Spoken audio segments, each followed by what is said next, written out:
Shots.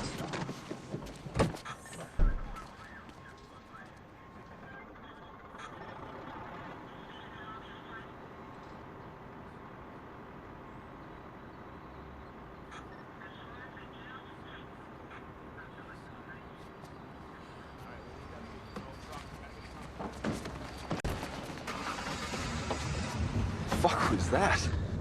You didn't want to end up on the wall at the VFW. The movie The Town, released 2010, from the outside seems like your typical heist movie. But at its core, it's a story about redemption. I'm thinking about taking a trip. And what's really interesting is that the movie uses some biblical imagery and themes to tell this story. The criminal world in the movie can be seen as a sort of exile, and our main character Doug has to escape from it. But the movie makes some odd narrative choices that are the opposites of what you might expect from a traditional biblical story. For example, the imagery of the Garden of Eden is evoked, but Eve's role is reversed in some sense. Hi guys, my name's Harry and welcome to Rex Gloriae. Okay, so Doug's journey of redemption follows the classic three-act structure of storytelling. But if we pay close attention, we see that each act is bookended. In the beginning, you have a heist scene, more generally a city scene, and on the other end, you have the garden scene. So we can see that there's an allusion to the biblical idea of the city and the garden within each act. In the Bible, cities are often associated with being fallen, as an invention of the line of Cain. In contrast, the garden represents the ideal place in Eden. So within each act, we have our main character moving from the fallen city to an ideal place.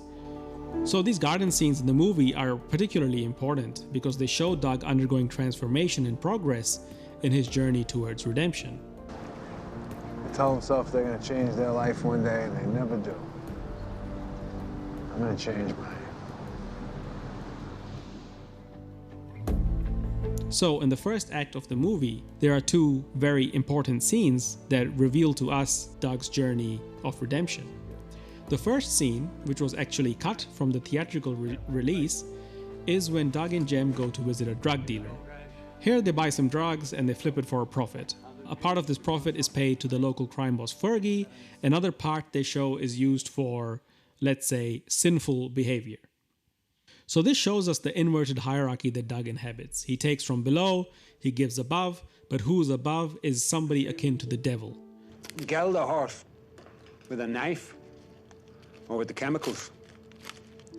And your daddy said no to me. I did him the chemical way. Gave your mother a taste. Put the hook into her. It's worth noting that Fergie is shown essentially as having virtually no redeeming qualities. So we can't hope for his redemption, at least not within this movie. And this reminds me of Jack Nicholson's character in The Departed. Rat, this gnawing, eating f***ing rat. This scene is also notable for its framing, with the cross placed in the center and Doug and Jem on either side. So this references the crucifixion of Christ, with Doug shown as the good thief and Jem as the bad or unrepentant thief. This foreshadows the arc of their characters. In fact, we do see Doug eventually choose redemption, while Jem ends up committing suicide by cop, unwilling to repent. In the second scene, we see Doug attending an AA meeting, and there's a man giving a speech about the existence of God. Like the guy sitting in the bar and the priest walks. The priest says, you know, how's that? I says, you're alive. You must have saved me. He said, no, God never showed up. An Eskimo came along, took me back to his camp and saved me. That's Janice. She's my wife and she's sitting right there. She's my Eskimo. This scene foreshadows both Doug's and Claire's arcs, as it shows us that Claire will act as Doug's Eskimo, his conscience and his guide to help him find redemption. We also see a duality in the female characters of the film, Claire and Krista, and they're introduced in stark contrast to each other. Krista, who is Doug's ex, represents Doug's past life. I mean, she's literally his ex, and his past life more specifically filled with his lower desires. The Jamaican started. Jamaican started? What Jamaican? fucking Somalian started talking shit when it was my daughter. In contrast, Claire is presented as mature, feminine but not sexualized, and self-sacrificing.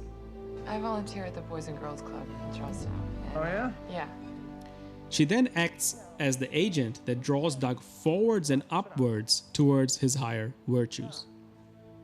In the first garden scene, Doug opens up to Claire about his mother's disappearance and his longing for her. And this shows us that Doug is moving the relationship to a deeper and more intimate level. He does this since Claire first trusts him and opens up to him, so she shows faith in him first, which leads to a reciprocal opening between the characters. Okay. Moving for a moment to the garden scene in general, we see, of course, that this is reminiscent of the story of Adam and Eve in the Garden of Eden, but with some key reversals. In Genesis, Adam receives, through Eve, the knowledge of evil, since he already lived in God's good garden.